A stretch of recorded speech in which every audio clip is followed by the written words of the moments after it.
Okay, so our panel is called "How to Build a Creator Business," and we're lucky we got creators here who have expertise in pretty much everything. We've got uh, Zay over here, who basically like created the visual internet as we know it.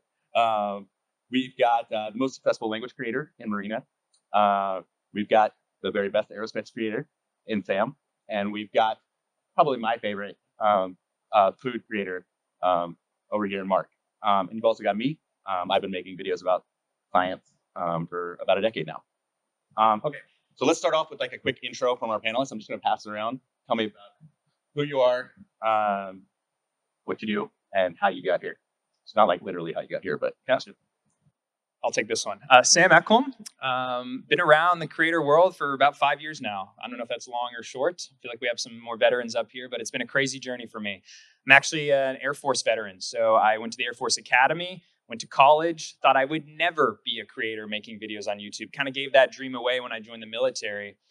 And then kind of when I was in there, I was like, maybe there's a world for me to blend both, where I can serve my country and I can also kind of live out my dream of making videos. So slowly but surely, I found a niche that was kind of untapped, sharing the behind the scenes on what life is like wearing the uniform. That went well for a little bit, and then I realized there's some red tape. There's a little bit of do's and don'ts you can do, and I kind of evolved into what I thought would work best for me. Had some unique experiences while I was wearing the uniform, traveling the world up close to some really, really cool airplanes, ships, things that I think everyone's interested in. And just tried to find a style that was unique. That was my goal. How can I create content that the American public, regardless if you've ever wanted to serve your country or you just want to learn what a fighter jet's like, can watch? And that's the style that I adopted about 4 years ago now. So I'm the host of this series. I get to do some really incredible things, whether it's flying with the Blue Angels, launching off an aircraft carrier, spending a week in a submarine. Just recently, one of my favorite projects I've ever done, and it's done pretty well too. You guys know that feeling, the 1 out of 10, right? I got to fly to 70,000 feet in a U-2 spy plane. But the thing I always tell the audiences is like, these videos they're not about me. I'm just the host because I can help people like navigate that civilian military divide, right? It's a very complex world. So it just translated to my audience. But our stories that we're doing, which are really like mini documentaries at this point, I like to focus on cinematic quality. It's just an experience for the viewer. How can they figure out what this crazy world of aerospace, defense, military life is like? And it's been pretty exciting. So people sometimes say like, hey, Sam, you have such a cool job. It is incredibly stressful. I think everyone up here will agree that our jobs, what we do, are very, very stressful. But when you're managing camera angles and also like pulling 9Gs in the back of a fighter jet, it's tough. So excited to be here, chat a little bit more, hopefully spread some wisdom, and what an awesome panel we have. That's such a cool intro. I just interviewed someone who's building Boom Supersonic, the supersonic jet, Blake. Yeah, isn't it crazy? Fascinating. I hope that company makes God. it. Yes. Fantastic. Fingers crossed. Yep. Yeah. My name is Marina. I've been creating content on YouTube for 10 years now. I have 3 different channels. I'm originally from Russia, and this is how I started my channel. I started my company helping people study abroad, and then I really wanted to get an MBA in the US, and I started applying to American universities, and I took my GMAT, which is a test that you need to take in order to get into an MBA program. And I used YouTube when I was preparing, and I was like, I need to share this experience with everyone, like how I took the test. And that was my first video back in December 2024 in Russian. And then fast forward 3 months, I got accepted to Johns Hopkins and University of Florida on a full ride, but also 500 startups invited us to Silicon Valley because they wanted to invest in our company. And it was just a crazy ride. I had to decline the offers from universities, unfortunately, join 500 startups, fortunately, to grow my business. And then I started documenting our journey in the US.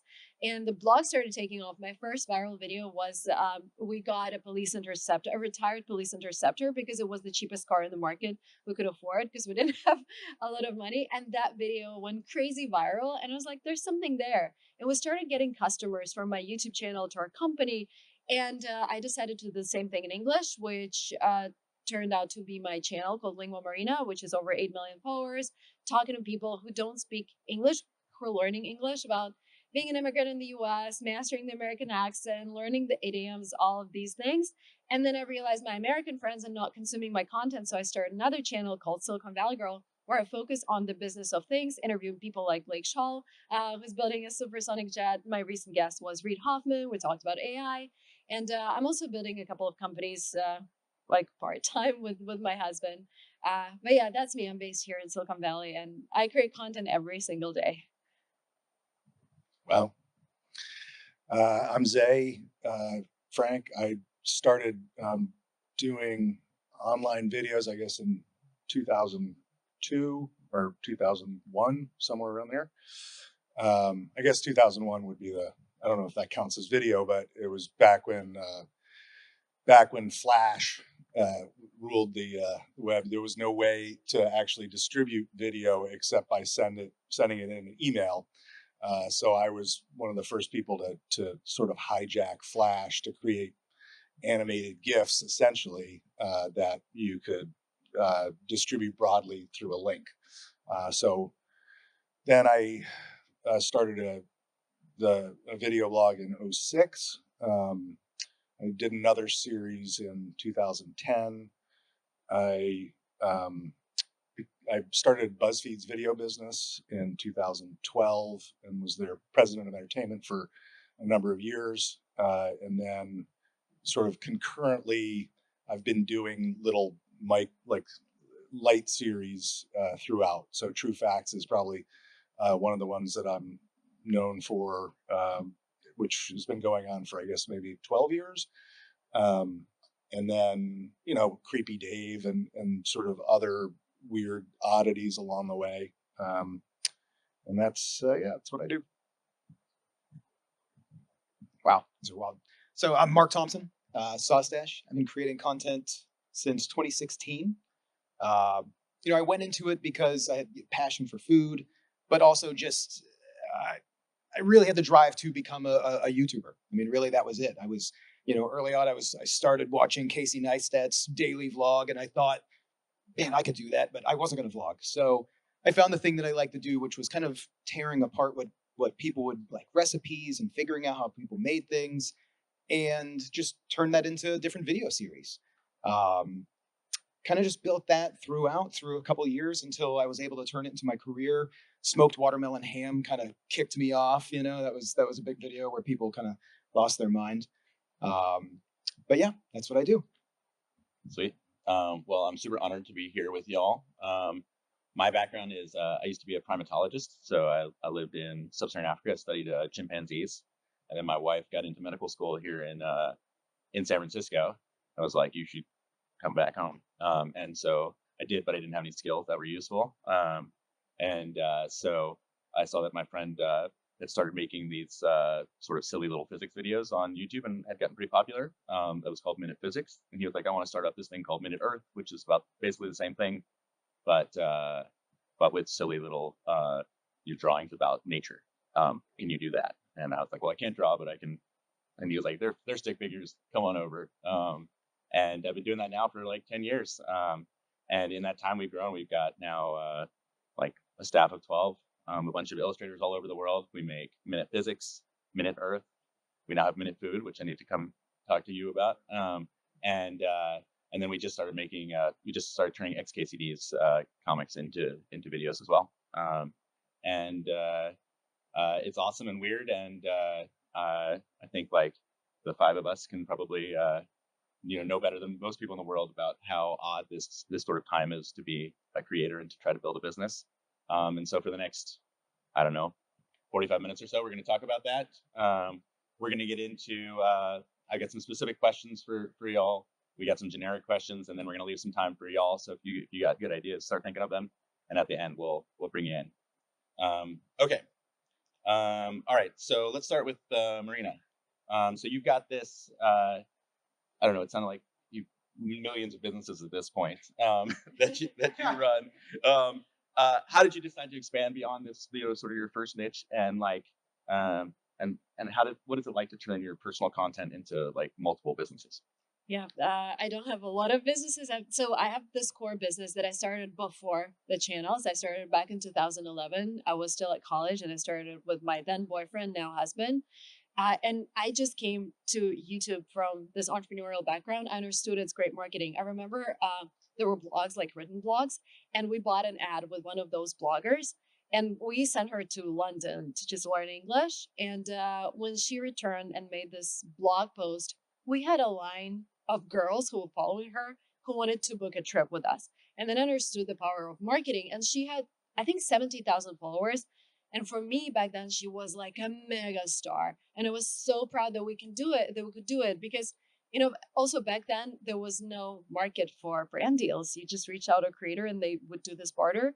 And then I understood the power of it. And I really wanted to set my own journey, not because, I wanted to get those followers, but in the back of my mind, I was like, if I can grow to 70,000 followers, that could transform my business. And this, what it did. Like we started growing like crazy when I launched the channels. And now I see so many creator-led brands that get acquired. They get hundreds of millions in revenue. And this is such a powerhouse that we have here, monetizing our followers and building a product because we understand the customers firsthand because we create content for them. We get feedback, we get requests. We created so many products just because our followers asked for them because they were like, we don't want to go on a trip. Can you create a course for us? Or can you build this app? And this is what we do. This is like, I always had this in my head. I want to build things, but then the marketing part of it is my favorite. Amazing. Very cool. Mark, how did you decide to go full-time with your food stuff? Oh man. So, that was always the intention when I started the channel. The intention was to turn it into my job. So really it was just timing. It was probably about the first 2 years of building the channel, learning how to become a content creator, learning what type of content worked and what didn't work. And just kind of slowly building. At one point, I remember the timeline, Facebook started their Facebook Launchpad program. I got signed up for that pretty early on. And they helped me build my Facebook platform. I think I grew that to around 200,000 followers. At the time, I was a manager at a local university. I was doing their IT department, and it was a job that I just really did not enjoy. I hated being. I should never have been an IT guy, and yeah, I felt like once there was enough layover to where really it was just a conversation with my wife of, do we have enough money in the bank? Can I go full in on this? And that's pretty much where it was. It was. Did you have like a real number? Or was it like a vibe? It was just a vibe. I mean, it was just a feeling. It was, can we make it? It was a scary jump. I think just like anybody that I've talked to that started a small business has explained it the same way, where they said, it's like, you're probably not going to make any money for the first couple of years. It was that same scary jump. Like, am I going to be able to make enough money to do this? And, luckily it was about a year layover of between the two of, quitting my full-time job and really diving full in around late 2017 or early 2018.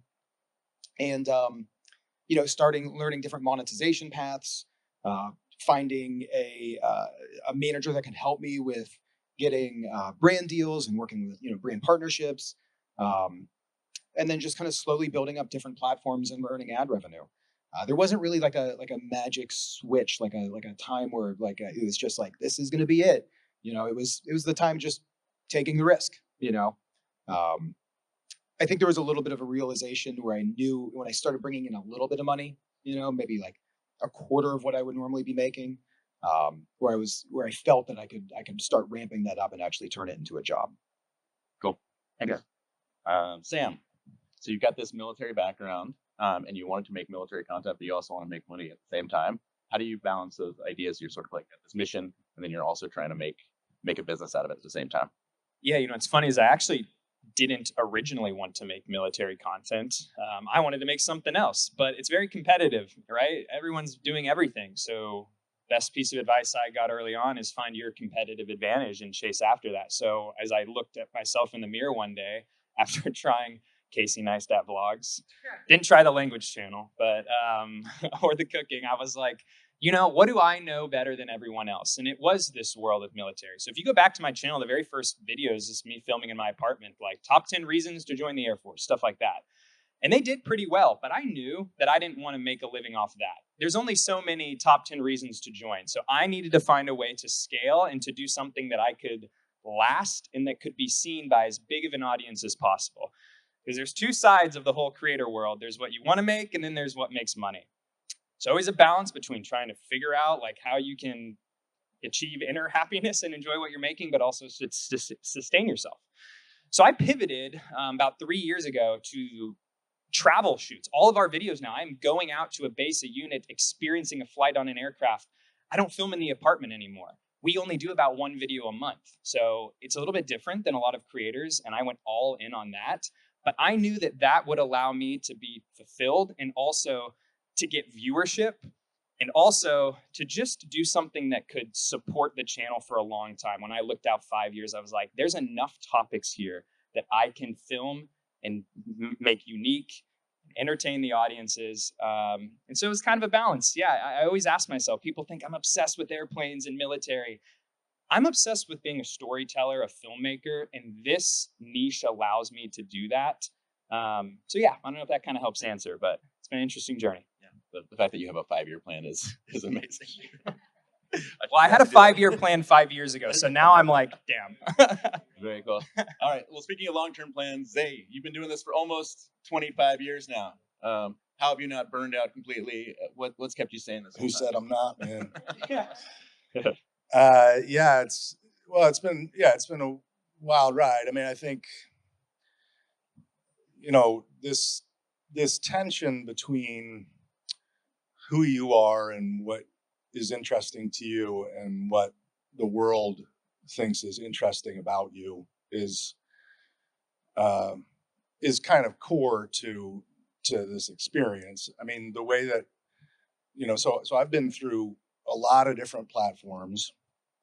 But I think that the thing that I really enjoy and that kind of keeps me coming back is, in every new circumstance, there's a sort of a new set of boundary conditions that kind of define what can become popular. That's really interesting to me, right? And I like testing and learning and iterating my way into things. And my career started in 01, where I had, it was ostensibly one of the first 3 actual viral hits.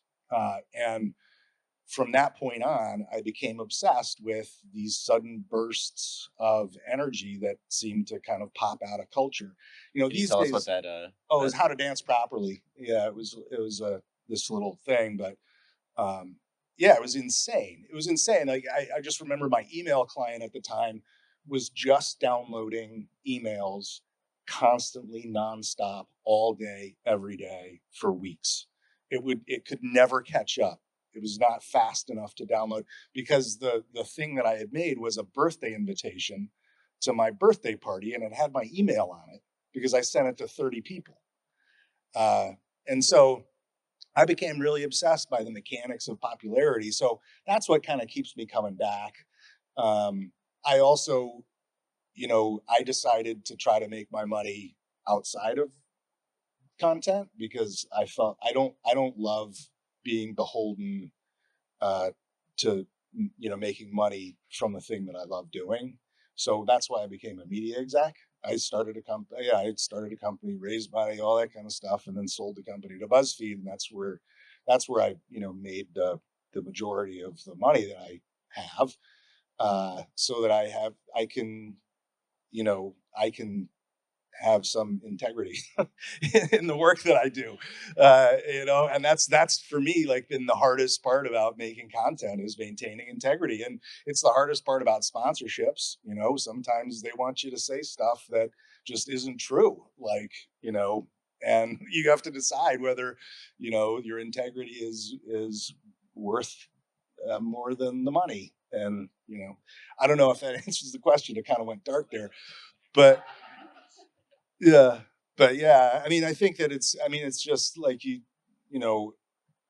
for me, it's like an expression of life. It's a extension of who I am, and it changes, and that's fine, and keeps going. Awesome. Thanks, y'all. Okay, let's go. I'll just gonna throw some questions out here. If you have an answer, go for it. If not, don't worry about it. All right. What's something you stopped doing recently, either because it wasn't making you money or you didn't like it creatively? I had this period in 2022, 2023 when shorts just came around and I started making content, just random content because I wanted to try something on shorts. And I made this video how much it costs to have a baby in the US. And I think it got, in different languages, it got over 100 million views. And I was like, wow, this is so cool. Mechanics of popularity. And I'm like, let me just continue with that. And I started making those videos like how much it costs to see a doctor in the US, how much it costs this and that. And like getting crazy viral traction and millions of views. And then I was like, oh my God, I'm just making this content because I'm getting those views, like 10 million views, etc. But once the views go down, I lose motivation completely. And I just keep going because I want to get those views. And that burned me out so much. I had to stop for 8 weeks to just completely like get away from the content and focus on myself and my family and ask myself, like, why am I doing this?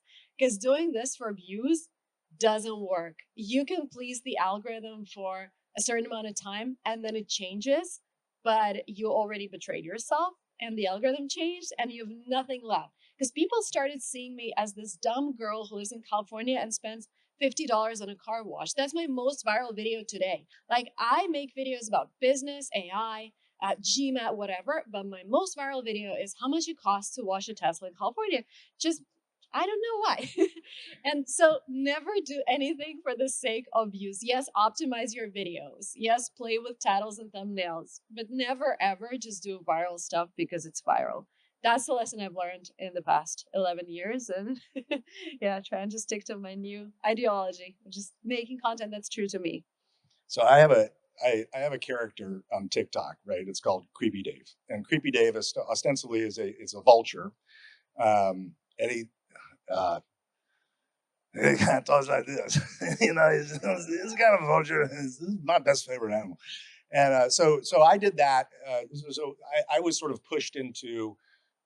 I worked with one other person, and she was sort of like, "Listen, you got to figure out shorts. Everybody's doing it." And I was like, "Okay." So I tested my way into it and created this character, uh, and this is a sort of an interesting reason that I kind of stopped. It became very, very popular, right? I think I sold like $250,000 worth of T-shirts, like in the first year that it came out. The problem is that my fan base is completely on the other side of the political spectrum that I am. So essentially, I was making money off of the hard right, and I was increasingly like, people would request different animals and things like that, and I would kind of like follow their channels back and look at their content, and I'd be like, oh shit, like, and so I kind of stopped. It's a weird thing, but I just felt weird making content for an audience that I fundamentally disagree with. So that's something. I kind of the same thing with shorts. I keep going back to them, trying to do shorts or reels, and I get excited about it. In January of this year, I was telling everybody, all my friends, I was like, I'm going to do Instagram. I'm finally going to I'm going to dive down into it. I'm going to do reels, and every day, and I was uploading them, and they did really well. It's probably one of the best months I've had as far as visually getting the impact. I think I had 50 million views on Instagram that month. But at the end of the month, it didn't feel good. It wasn't something. It wasn't sustainable. It was sustainable if I only wanted if I was only looking for the eyes, if I was only looking for those huge numbers. But it wasn't something that actually felt like content that I just wanted to continue making. For me, I feel like the old guy on the lawn where I'm just like long form video, it's like, stop with the shorts. But short form content is great for views. I mean, it really is. It would drive a ton of traffic, but so that it's not that great for money, and it can lead you down different paths as far as chasing the views, So that's essentially what I ended up doing, was just, you can quickly see what works and what doesn't work on short form content, where long form content kind of takes a little bit more tweaking and a little bit more fine tuning. And with the short form content, you can easily find that out and just keep repeating it and driving, 1 million views every single video. But yeah, it takes a toll on you. Yeah, I'll just add real quick that for me, being a creator can be pretty overwhelming because as soon as you master something, something else comes along, whether it's a new platform, a new format, a new style, and you're like, dang, I just figured this out, and now I got to do this. The other thing is there's so many people talking about what else you should be doing, right? So I love how you said focused on the long form, right? But then everyone's like, well, you should be doing shorts. You should be doing reels. You should be launching a newsletter. You should be doing a podcast. You should be doing channel memberships. You should be doing courses. There's all these things you should be doing. And you feel like you have to as a creator because all these other big channels are doing it. And what are you losing out on? And if I don't chase that, I'm going to fall behind. And it is very, very overwhelming, right? I think Mr. Beast said it really well, where he was like, if you lose sight of what got you here and chase all of these other things, merch, products, the wagon wheel will stop, right? Like you're going to divert all your energy to these things. And the thing that got you here is what's going to lag behind. So I've really taken that to heart. I always do want to be expanding and trying new things. But man, I remember I was going to go down this rabbit hole of doing like merch or a course or something like that. And I actually did pursue a course and I spent a year on it. And just imagine what I could have accomplished in that amount of time if I just focused like on the main channel video. So my advice, and please tell me if you guys think anything different, is don't lose sight of what got you here, what your audience likes, what you like to do the most. Of course, find opportunities to innovate and expand, but don't chase that, shiny little thing in the corner, right? Yeah, I just wanted to dive back on that. If you're a short form creator, there's nothing wrong with that. There's plenty of people that are really good at being short form creators. That's a lot of people's career. That's a lot of people's living. They do really well with it. I think, like you said, it's kind of remember what you got you here. For me, I feel like a long form creator. That's what I like. It's the content I like making. It's what I enjoy making.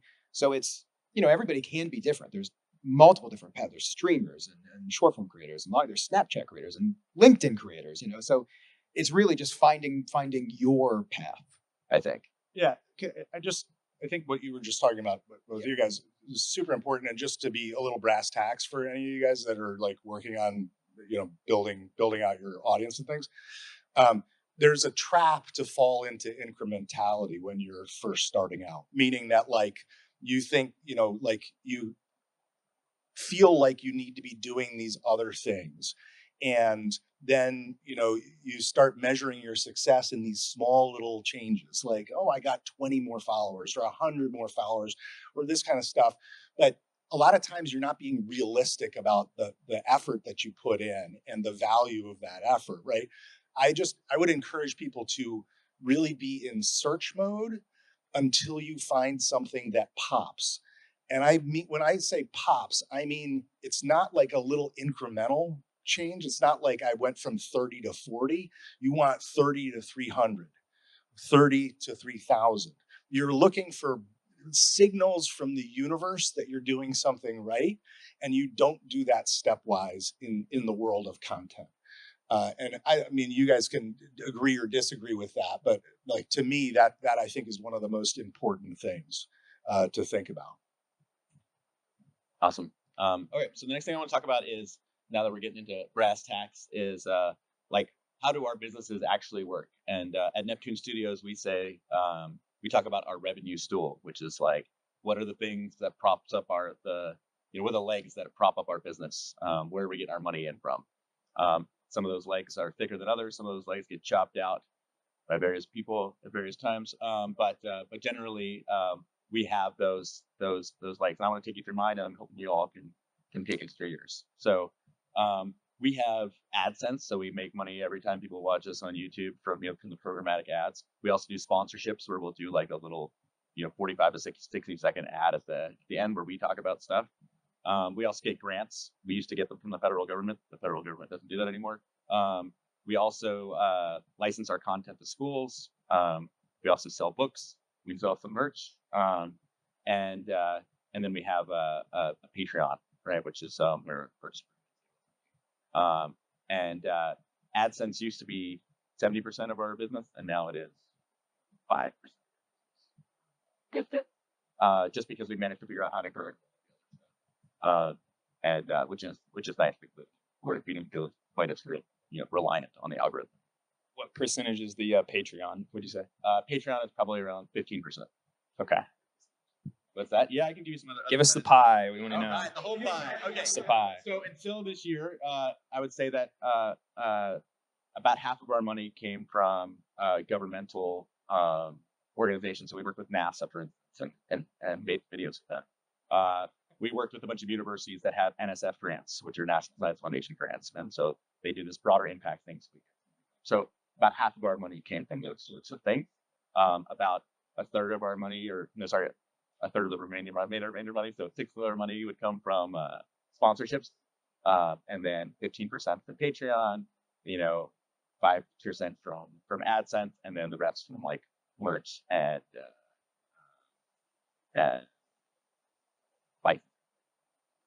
And you just, because this is really interesting. So it sounds like not all of those are going on your channel. Like when you said, like, because you're licensing to schools, you said. Yes, but with their so we basically take our videos, even though they're content's free on the internet. Schools like to clear off the ads from them and stuff like that. Sure. Through Bow Clips, or I don't even know if Bow Clips is a going concern anymore, but through one of those things, they license our videos and they show. Very cool. That's the goal right there. Okay, yeah, for me, that was very interesting. I have more questions for you.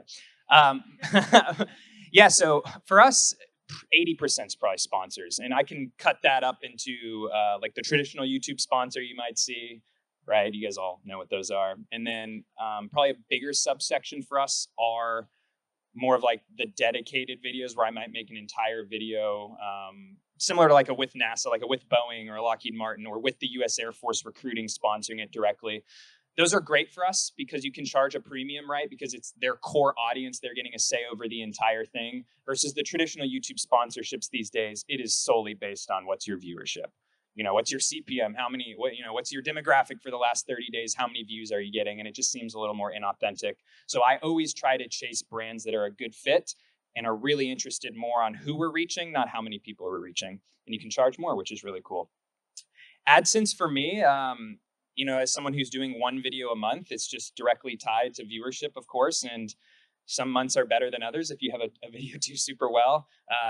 The RPM for the aerospace and defense world is not that high. Might get $5 for every 1,000 views, maybe a little less. Yeah, well, you heard of like the golf creator. My brother's a golf creator. He's got $30 for every 1,000 views, which is crazy. And you hear the finance guys getting 50. Yeah. So, but he's a golf creator. That's what I'm saying. Maybe I need to pick that up. But that doing one video a month is what kind of hurts. I don't know how much you guys put out like a month. I'd be curious. 8. Okay, so you got like 8 times the amount of So you got to diversify, right? You can't just be reliant on what YouTube's going to pay you. It ebbs and flows. Yeah, for me, it's right now brand deals maybe 40%, but I don't feel safe when it's 40% because we've all been through recessions when the budgets just collapse. You don't want to be dependent on just that. So, but right now it's 40%. And then I feel like 20 to 30% are the products that we sell. We have a course for creators. We have different things that we're doing, like masterminds or like meetups. Then, oh my God, AdSense and different payments from platforms. And then I invest a lot of cash that we have in, like, it's always in Fidelity in the money market fund because it generates like 4%. And I also invest in like stocks and crypto and everything. So that kind of helps as well to go through months where we're not maybe making income. Speaking engagements. Yeah, and like affiliate links have been good. I've learned a lot from a guy called Charlie Chang. He does like $150,000 in affiliate, and his videos get around 10,000 views. So he's very specific. He's very niche down for like people who are trying to make money online and just starting out. So I learned a lot from him. Started doing affiliate links. We also started, but it's still like part of creator business. But I started an Airbnb last year. We got a place in Hawaii, which I market as something that I put a lot of my energy in. I decorated it myself. I made it very, very kid friendly because I have 2 small kids. And when we travel, it's just a headache. So we bought a bunch of toys for that place, everything that little kids would need. So it's very, very family friendly, a lot of good teas and coffees and everything. But I'm this person because I come from a background where my family, we like lived in a room, the whole family, and we shared that apartment with 3 more families. And my family could only afford like 1 apple a week for me as dessert, which was crazy. So I am a little bit crazy about like different sources of income. I feel like if I count all of them, and I have this video on my channel, I have 19 sources of income, just because, this fear of going back to where I'm from never goes away. It's just crazy. It's in my head, and I'm like always thinking like, brand deals are now 40%. What if we're in the recession? Like, what's going to happen to the business? So it's always like in the back of my head, let's think of something else. Let's think of something else. And I was also the first creator to raise a venture round. That's something that also really helps with mindset. If you know Slow Ventures, Megan is going to talk at 2 p.m. today, but they now have a fund that is, I think, $65 million to invest in creators who have businesses. So they're not looking for like viral creators. They're looking for someone who's very niche down, but also has a business idea around it or already working on a business idea. Like if you're in cooking and you have your sauces line or whatever. So this is something that they're looking for. So I highly recommend listening to her talk at, I think it's 2 p.m. Yeah, I mean, breakdown's roughly the same for me as everyone else. I don't know. Maybe not you. Yours is a little more aggressive. Stool. Revenue stool makes me laugh. But yeah, I mean, when I grew up, there were 10 families, and it was half of a room, and we would get a half of an apple for dessert. So no, I'm kidding. No, I think that the notion of diversifying your revenue is huge. Because there really are a lot of ups and downs. The merch side of my business ebbs and flows with the economy. You see it very, very clearly.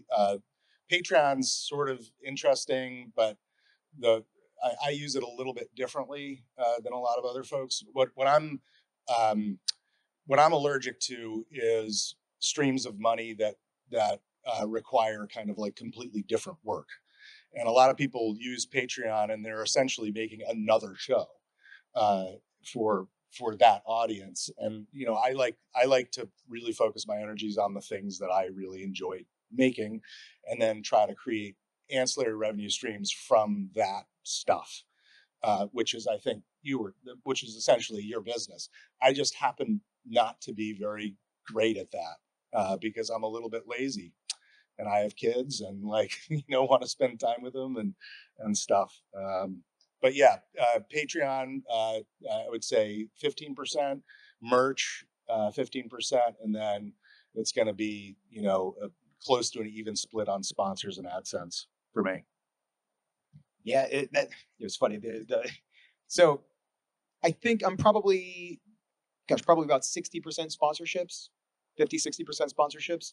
And then everything else is fairly broken down. Ad revenue, but that's ad revenue from YouTube, Facebook, MSN, Snapchat, and then all the little things like licensing. You can license your sponsorship. So when you do an ad read, if you do a really good ad read, sometimes the brands will just buy it from you so they can use it as an ad. That usually works out pretty well. And then one of my surprising ones was my cookbook that I wrote a couple years ago. That one's been a very steady source of income since the launch, which would probably do a little bit better if I promoted it more. But again, I just spend a lot of my time doing the integrated sponsorships. And then now I have my sauce line, sauce products going into a line, and that's been a fun little project. It's that was more of a project launch to just see what we could do. Were our numbers correct that we were selling to the brands, like how much product we can actually sell, and just so we could see it on our end and get those actual figures. So I'd say that's probably about 10%. But then, there's just lots of other little tiny revenue streams, like just lots of little things. I think you kind of have to diversify a lot. That's kind of the key. And and then you also have to think about margin, right? Because so True Facts is stuck in an interesting place because it costs me a lot of money to make True Facts because I have to buy that footage. There's young creators that are starting out, especially these days, use a lot of footage that they don't own. They don't pay for it, and that's I don't judge them for it, but you're on shaky ground. You can get wiped out completely in a second if you're using copyrighted content. Certainly in what I do. So in order for True Facts to exist, there has to be sponsorships. That's it. Like I can't do it without the sponsorships. So if I want to do something else, that's fine. I can make other videos. I'm doing a series of videos which are just purely fundraising for biodiversity initiatives, and that's that's cool. It doesn't really make me any money, but so that's just something to be aware of. Is that there are depending on the kind of content that you create, there's going to be a cost structure that kind of dictates how much money you need to bring in to keep that engine going. Great. How much time do we have left? We need to be done by, what's that? 15? Okay, great. So let's do one more question and we'll turn over to the crowd for some questions. So the question that I have all the time is basically like, I'm creating content, but I'm also trying to build a business at the same time. And how do you think about that? How do you break down your week in terms of this moment I'm going to be creating stuff, this moment I'm going to be the business side of things? How do you decide when to focus on which thing? Yeah, sure. Yeah, I remember when it was just me, right? You do everything. And then you might get lucky enough to make your first hire, which for me was an editor. Figure out most people it's an editor, and that takes so much off your workload.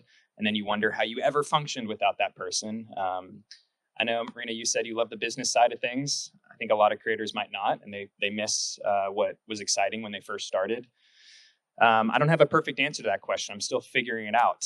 I was talking to a group before this. I made a big step and opened an office here in the city and brought 4 employees out that I had been remote. And that was a huge step. And that changed everything because now you're responsible for other people.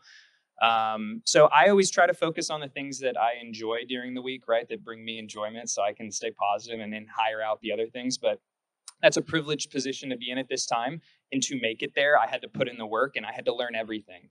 So I will just answer this by saying, if you're serious about being a creator, you need to learn everything, right? Like for me, knowing how to edit makes me more effective with my editors. Knowing how to film makes me more effective with my videographers. Knowing the business side of things helps me when I'm talking with my manager. Knowing how to do every little aspect of things has been really beneficial. For me, I think it's having a co-founder. So for everything that I do, I have a co-founder who is kind of more responsible for the product because, as I said, I really like marketing. And even inside our company, our media company, we have a COO who just manages people. I don't like hiring. I don't like firing. I don't like onboarding. I want her to go through the interviews, give me that person, and we give them like a couple of weeks to test out. And so for me, I want to focus on ideas, on what makes a great content. So it really helps to have a person who is so much better than you or so much more enthusiastic than you in other things. Because otherwise, it's just you can't be good at everything. I like that. I think Steve Jobs said it. He said that his main job is to just find amazing people and give them freedom to create. And I feel like I talk to a lot of founders, and 70% of their time, they're just looking for those people and then generating ideas and driving the whole team. So I feel like creators, we have to learn this mindset. Like, it's not just me. I cannot be the content. We kind of try to be 3 people, right? We try to be an actor in front of the camera. We try to be a producer who's thinking about the media strategy, where we're going. And we try to be a business person. It's figuring out how to monetize that. But it's good to get some help, at least in 2 of those, because you can't be great at everything. And when you look at great companies, the founder is the leader, the visionary, and then you have these amazing people who are making things happen, who are also drivers, who are like entrepreneurs within the workspace. But it's really hard to hire, and I made so many mistakes hiring, but it's the process you go through, and I'm still learning, and it's the most amazing experience when you learn how to identify those people who are going to help you get to the next level. That's cool. So I almost died last year. And that shifted a lot of my thinking. I don't really think about business so much anymore.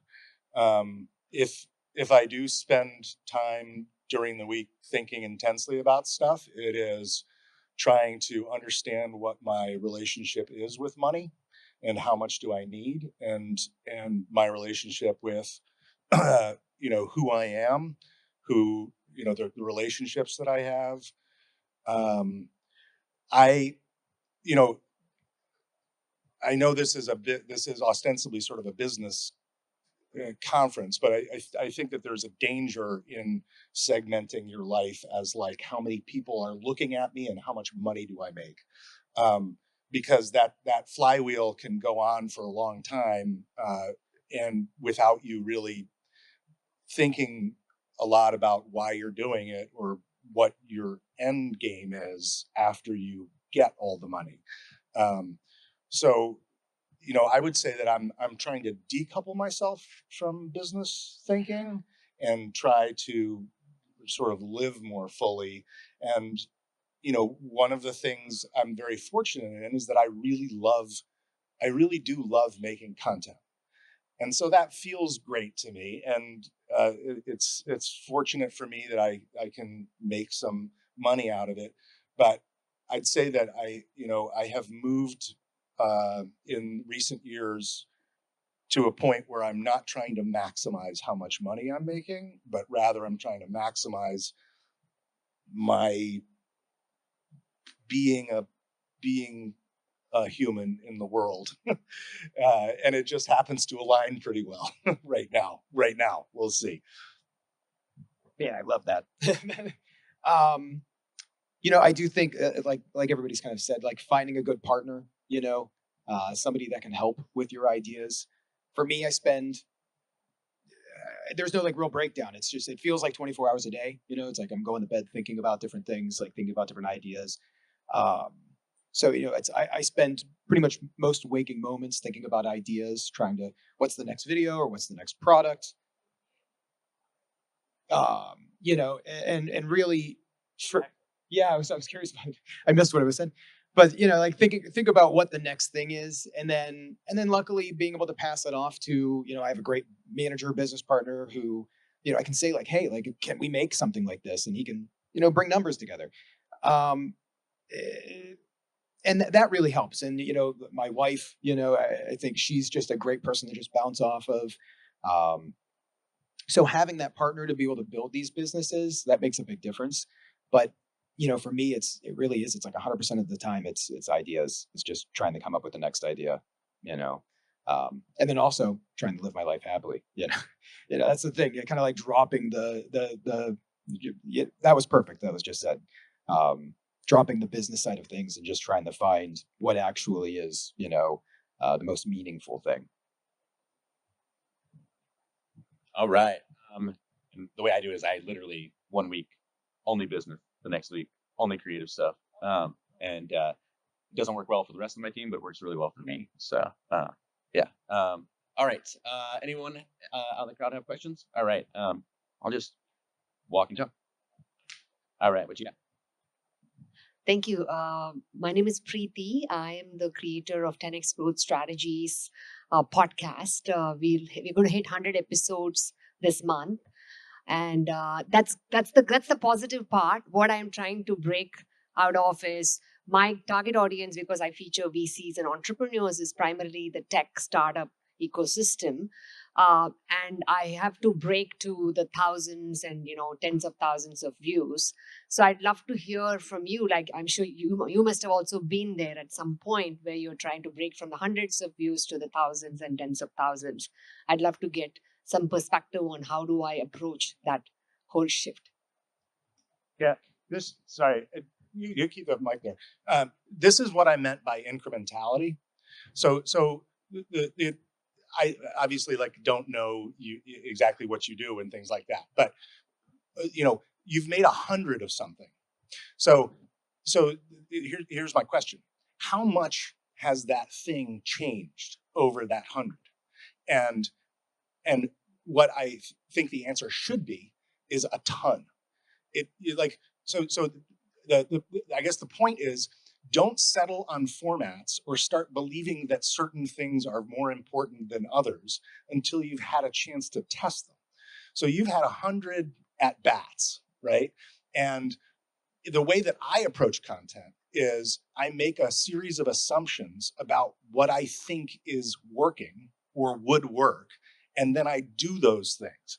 And if it doesn't work, I don't say that, oh, those things don't work. I just say, I haven't found the thing that works yet, right? So, and I keep doing that until I see a spike or a signal. So I guess the point is, like, for in my view, and what has worked really well for me is, in the beginning, experiment like crazy. Don't ever think that, don't like challenge your assumptions about what the most important thing is that you're doing. And then when you get a pop, say to yourself, oh, this is why I think it popped. And then try it again, try to do more of that thing. If it pops again, now you've got a format.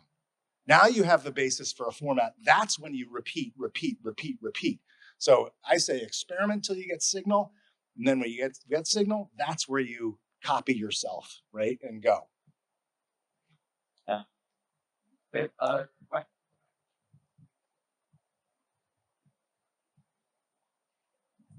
Thank you. I have a question about hiring, so maybe more for Sam and Marina. So I always have part-time people, and some of them are from different type of agencies. So I don't feel I kind of own this hire, and I always worry, what if this agency shut down? For example, they help me with newsletter marketing or email or like video editing. So how do you mentioned some lessons you learned from hiring, especially like a full-time person. Yeah, what are some kind of mistakes you made, or how did you figure out whether I should hire someone at a full-time versus people from different agencies?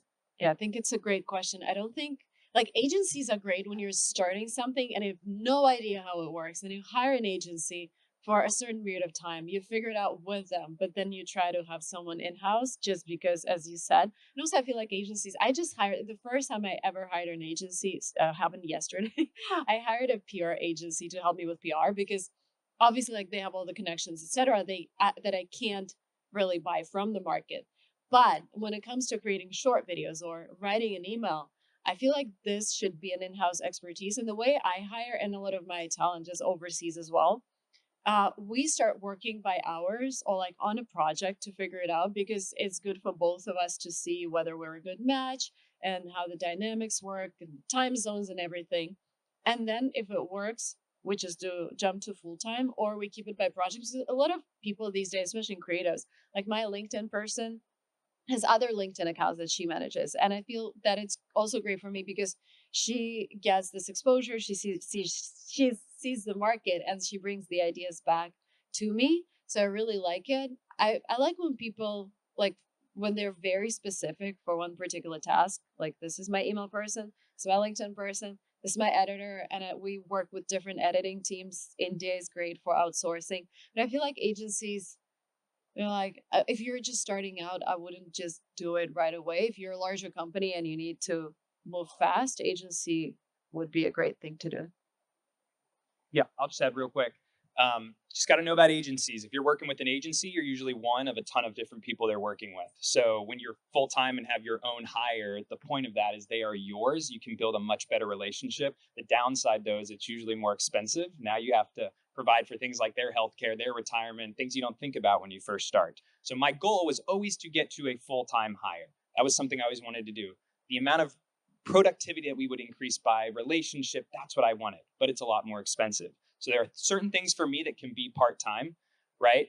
I think a manager is a good one because they usually work off percentages versus off a salary. So like as a young creator, that's something you can maybe use as a tool. Like, hey, I'll pay you based on what you bring to me. But yeah, if you can get that in person, that's what changed everything for me, because now they are dedicated to you. You can have that working relationship. You can really optimize, but of course it's expensive. So think about it. Think about maybe, I don't know if you've hired anyone yet, but that first hire is a very, very big goal. For me, again, that was the editor. And I couldn't imagine doing that like as an agency where they're balancing my project with a ton of others. But that's unique to my style and my format. So I don't want to speak for everyone, but hopefully that helps a little bit. Please. So I know some other content creators, friends, for an editor or someone they have a more closer relationship with or been with them for a long time, they started to add that percentage ownership? So for your core hire, how do you think about the equity part? I sat at a conference like this like 3 years ago and asked that same question. I was wondering that, and I don't know what it is for the panel up here, but yes, for me to retain top talent, I wanted them to feel like if my business grows, they also grow. So my core editor, my lead guy, my first hire does have a percentage of profit share, and that is my way of showing him that if we succeed, he succeeds. I'll tell you from what I've seen in the YouTube world, that's not typically standard, and that's something that might be years down the road. I would say be careful with that. If you offer that at the very beginning and don't even know what they're capable with, that can be something that is a little awkward. I don't know about you guys, but I am a firm believer in that. You might be the face, you might be putting in a majority of the work, but imagine being that higher. That shows a lot to them. Yeah, and rev share is different than equity, right? I mean, so it doesn't have to be equity necessarily. Like, for example, I work with a designer for my merch, and he just gets straight up 25% of all the profit that I make from that. It's not equity, but it's an agreement that forever he'll get that. All right. Any other questions? You have the microphone, Yeah. so you can. I had a question about unfair advantages. Sam, you touched on this a little bit, and obviously your experience in aerospace and defense in that industry was critical to your unfair advantage creating content about that. I'm curious to hear each of your maybe perhaps less obvious unfair advantages and how you discovered that for yourself and how you use that to your advantage as you created your businesses, created your brand.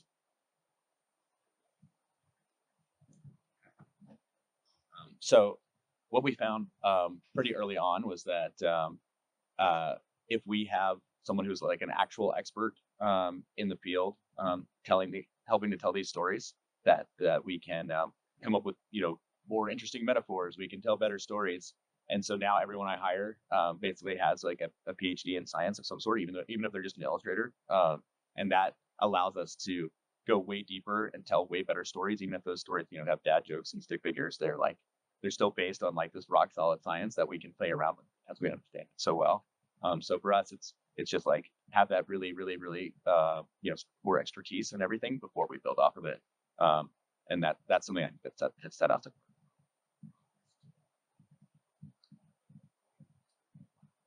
I feel like it's a great question, and I feel like a lot of people right now are just because I see a lot of creators who are trying to get into the mainstream and the trend. Like you see people putting on makeup and dancing on TikTok, and you're like, maybe I should do the same because everyone's doing that. And tapping into your unique expertise is what makes you stand apart. And I feel like it's a very generic phrase, but what really helped me is identifying what my friends ask me about all the time, just asking people around me, what is the most exciting part about me? What would you like to know more about me? Because when I started my channel, everyone was asking me about those standardized tests and English and how do you study abroad and how do you go to those schools? And I was like, okay, let me just make a video about that.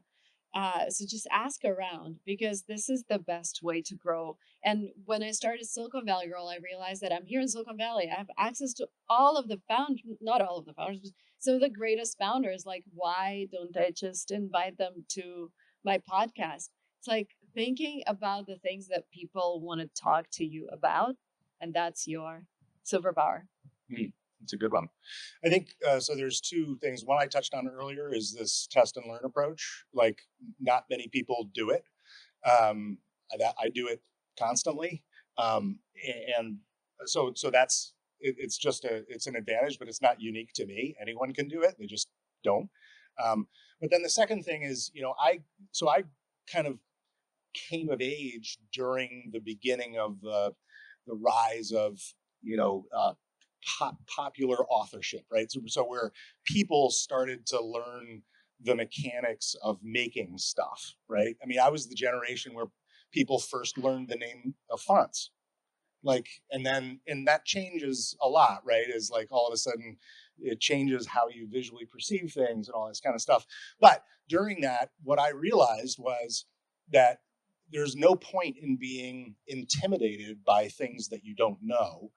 That the things that you don't know, if you sort of get worried and worship expertise and stuff like that, you're missing an opportunity to kind of directly go in and say, oh, I bet in this thing, whether it's a piece of software or a business or anything, I bet like the conferences, they talk about 50 things, but really there's like 2 things that are important. And then the other 48 are just like kind of interesting, ancillary, side things. It's sort of like, I think in like Photoshop or those kind of things, you have that toolbar on the side. You only really use like 3 of those tools most of the time, and that it's the marquee tool, it's the selection tool, and then then there's like moments where you have to do something else creative, and you can do it. So that's the other kind of thing is I just early on was like, oh, I can kind of approach anything because I just have to figure out what the important part of it is to focus on.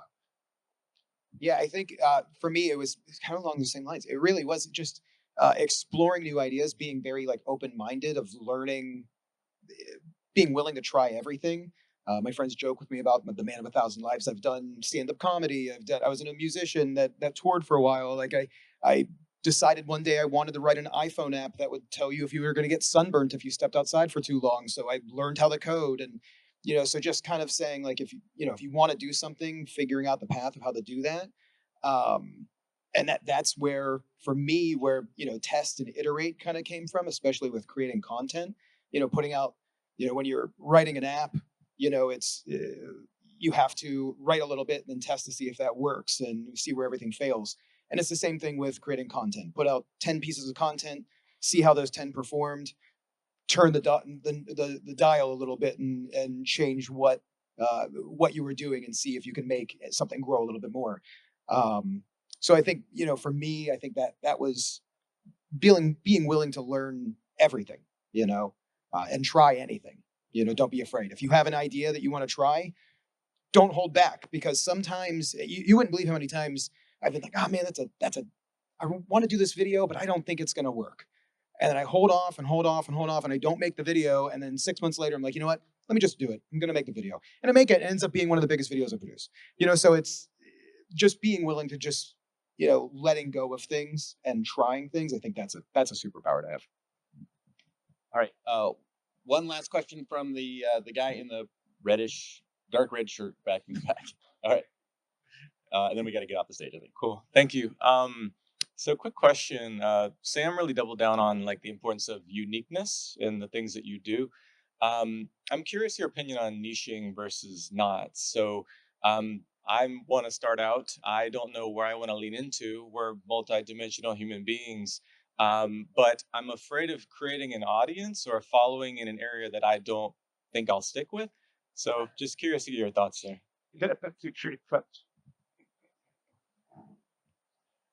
Oh shit! No, it's such a great question. I mean, my advice to you is don't even think that. Like, who cares? So you're gonna have an audience that What I found is I mean, I've changed the makeup of my channel so many times, like from like emotional content to like funny stuff to this. Now I'm like a science communicator. And every single transition, like people are like, "What are you doing? Like, where's it?" And then, but like, if you're doing something that's awesome, you're gonna have a new audience that's gonna come along, and you know what? Some of that old audience that really likes your vibe is gonna stick with you. And I just wouldn't, your relationship with your audience, whatever the fuck that means, is complicated enough for you to let it get in the way before you even started. Like, let those problems come later on and you'll figure out how to deal with it. But in the beginning, just find something you can put, you literally have a ball of energy inside of you when you think about doing it. Do that. And that's enough. And you'll be on your way. And that, yeah. Yeah, you got to make a lot of videos. So it has to be something that you really want to make a lot of videos about.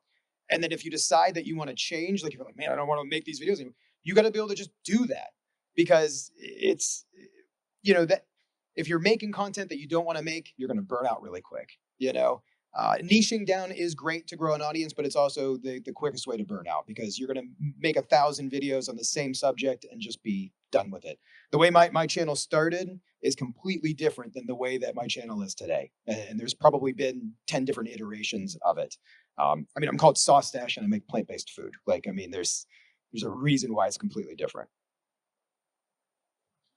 Quick. There'll be a time when I think your niche, you'll figure it out, right?